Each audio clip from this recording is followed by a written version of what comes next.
How to refund a purchase on Toca Boca. The first things first, you have to ensure that the app that you're using is actually the latest version. Just simply head directly to Google Play Store and look for Toca Boca. Make sure that the update button is not visible in there.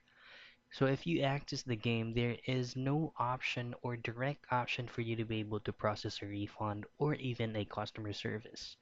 So what you want to do is just to open up your browser from your phone, and on your tab just simply type in tocaboca.helpshift.com. Now choose on the very first result that will take you directly to Toca Boca support. Scroll all the way down and hit on contact us. Then here you just have to fill out this form like your name, email address, your age, what store did you download the app from, and so on and so forth. Your reasoning needs just to be legitimate because the Toca Boca support needs checked on that before you will receive your refund. So that's how you process a refund on a purchase on Toca Boca.